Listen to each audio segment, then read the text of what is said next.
Hi friends, welcome back to our channel. உங்கள் எல்லாருக்குமே பிரியாணி கல்யாண வீட்டு ஸ்டைலில் சாப்பிடணும் ஆசையாக இருக்கா? அப்போ நான் ஏன் வெயிட் பண்ணிகிட்ருக்கீங்க? நம்ம காலவாசலில் தேனி மெயின் ரோட்டில் இருக்க காலேஜ் பிரியாணி சாப்பிட்லாம் வாங்க அப்படின்னு சொல்லி தான் நாங்கள் 3 பேர் கிளம்பி போனோம்.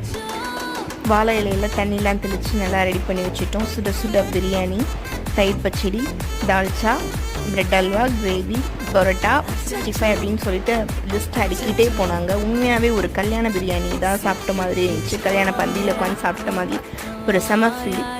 பிரியாணி செம்ம டேஸ்ட்டு, பரோட்டாலாம் செம்ம சாஃப்டாக, 65 செம்ம ஜூஸியாக இருந்துச்சு. பிரியாணி நம்ம கேட்க அன்லிமிட்டாக கொடுத்துட்டே இருந்தாங்க. டேஸ்ட்டுமே சூப்பராக இருந்துச்சு. ஆனால் ப்ரைஸ் 299 அப்படின்னு சொல்லியிருந்தாங்க.